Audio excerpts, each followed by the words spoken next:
morning. It is. Thank you. Yesterday, you talked about, I have two questions. Yesterday, you talked about moving forward, that it's important not to move forward out of a feeling of fear.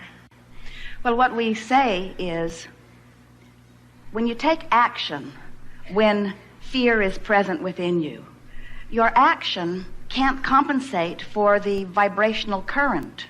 So we do not think it is inappropriate to act. Sometimes you can't help but act. We're just saying don't count on any action to be the remedy. And if you have a choice, if you can stand still for a while, it's better not to move in any direction, but instead let your action be about cleaning up your vibration. Okay. So I get that. So my real question is about, can I always, if I take that time to move into alignment, to get aligned with me, will I always be able to get to that place in order to do the thing that I've set for myself to do? Okay, I'll give you an example. In my job, I have a lot of fear around it, and I've Fear of not being successful, not making a good impression,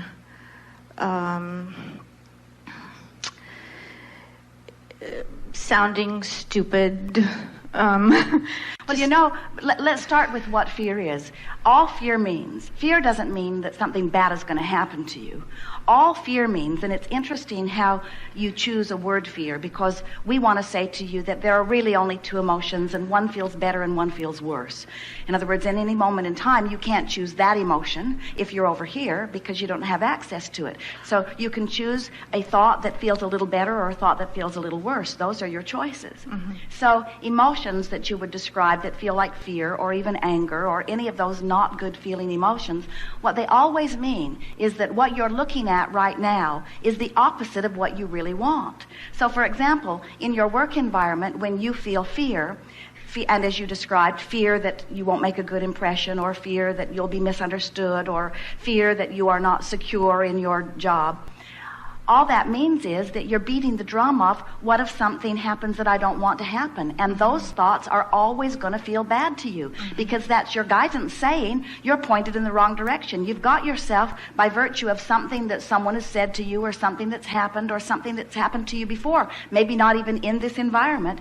You're focused in a way that has you moving against the current. Now, we really want you to hear this. We want you to get the sense of this current thing, because every emotion that you feel is about your relationship with this current.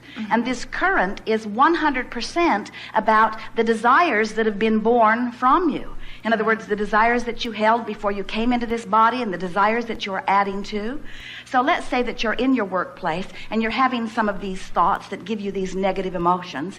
In the midst of every one of those thoughts that gives you negative emotion, you're asking for the opposite of what the fear is about. In other words, when you feel insecure, you're asking for more security. When you're not making enough money, you're asking for more money. When you're misunderstood, you're asking to be understood. When you're disrespected, you're asking to be respected. So all of that life experience that you're living is what is causing the current to go faster and faster and faster. And because you're out there in the world and you're interacting with a lot of people, you're getting a very strong current going. So then when you feel what you're describing as fear or any negative emotion, all that means is you're not letting yourself go with the current that your life has caused you to establish. You're not keeping up to speed with who you are. If your life had caused you to ask for less, you could stand in exactly the same situation and feel fine in it. Don't you sometimes wonder why you can be around others who are living the same thing that you are living?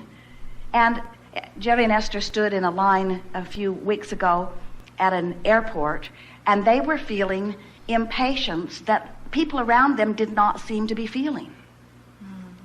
And so the question could be, well, am I wrong to feel this impatience? And we say, whatever you're feeling is the relationship between the current that you've got going. They're accustomed to having life under their own control. They're accustomed to going when they want to go. When they get up in the morning and they want to go, they pull in their hoses and they turn on their bus and off they go. They don't have to wait for somebody to tell them when they can do it. And so as they've been living this, they've been getting the current flowing, they've been beating the drum of their absolute freedom for a while. When they're in a situation where they perceive themselves not to be so free, they feel the resistance of it. And so what we're getting at is anytime you feel anything less than positive emotion, it always means you're paddling upstream and it is not serving you. So we want to get back to the first question that you asked about the action, because it's so important. You are all action-oriented beings. You live in a world where a lot of action is required in order for you to complete your days as you have committed and so forth. And so sometimes, even though it doesn't feel like there is a choice of action that really feels good, that none of them feel good, you still have to make some choice of action because of where you're standing. The other day, Esther said to Jerry, a sort of clarity came over her. And she said, you know, what I am realizing with Abraham is that they never give us information that would save us from some catastrophe that is about to drop on our head. Instead, they're teaching us to pre-pave down the road. They're teaching us how to line up our energy so that it just gets better and better and better. And if our vibration has ever been in a place long enough that we're attracting something that is close to manifestation, the manifestation is going to happen if our vibration has called it to that point, no matter what Abraham or anyone suggests that we might do. And we say, isn't that a lovely thing to know? It's sort of like watching granddaughter Kate on the slide in Estes Park, a big slide, and she sat there on the gunny sack trying to decide first time whether she really wanted to go down it or not. And for a while, she had some options. She could get up and carry her sack back down the long stairs. But there was a point of no return. In other words, there was this point where once she began down the slide, she had no option but to continue to go down the slide. And that's the way manifestation sometimes occurs. What we want you to realize is that the heightened emotion is your indicator that you're about to go down the slide. And we would encourage you to do something about shifting the way you feel about whatever it is that's bothering you before it is heightened to the point that you are really calling it fear. If it's irritation, if it's concern, if it's a little bit of worry, there's still plenty of leeway for you to do something about it vibrationally. But when you get into that place where you feel real fear, we suggest you run. People say, is this fear that I'm feeling, does it mean that there's a monster in the bushes behind me as I sit here on this park bench? Or do I just think that there's a monster in the bushes? And we say, in any case, we'd get off the bench. In any case, we would understand that we are bringing ourselves, or we have brought ourselves to a point of manifestation that's not going to please us, and so take whatever action seems appropriate that makes you feel better. But don't just leave it at that, and that's the thing that most humans do. They get to the place where they feel the negative emotion, then they take some action that makes them feel like they've alleviated it, and maybe they have alleviated a little bit through their action, but then they go back to beating the same drum and keeping the same vibration activated, and so it keeps showing up again and again and again. And until you do something, and by doing something, all we mean is talk yourself into a better feeling place, you see. Okay.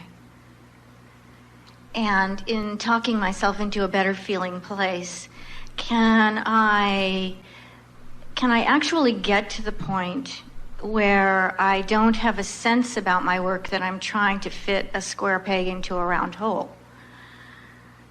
Can you do that with anything? I mean, can you start with something that you don't necessarily feel you have an aptitude for or like all that much and make it feel like it fits, or learn to like it, or learn to feel in alignment with it? Well, here's the thing. Again, you're attempting too big of a jump, because what you're saying is, so here I'm in this place that I don't like all that much and I don't think I'm all that good at. And we don't blame you for being worried about your security under those conditions. In other words, I don't like being here and I'm not good at it, but please don't fire me. And it's a long jump from that feeling to, I love being here and I'm the best person who's ever been in this chair. That's a really big jump that no one can make. So what you do is you begin by attempting to make yourself feel better just by saying, I'm holding my own. And there are a lot of things that you have to learn before you get really comfortable. And some of what I may be feeling is just fear of the unknown. And every day I get more comfortable as I learn more things. And I've always been a fast learner. And so whenever I apply myself, I begin to excel. And I know that there are other people right here around me even, but there are a lot of people in situations like this that came into it feeling a little timid like I do, that found their bearings and got better and better and better at it. And I can feel that the people who are around me are not interested in replacing me. They already have enough invested in me that they're really hoping that I catch on and that I begin to like it. And in every environment that I've ever worked, there are things that I like and things that I don't like, and I certainly have the capacity to focus more predominantly on the things that I do like.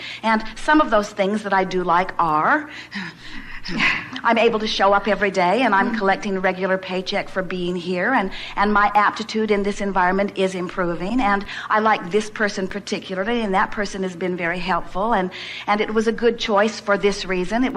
It's good in proximity to where I'm living, and it's good in terms of me being nearly ready for it. I can see a lot of room for expansion, and that I really like. That was one of the basic reasons that I chose it to begin with, was that I thought it would be something that I could grow within.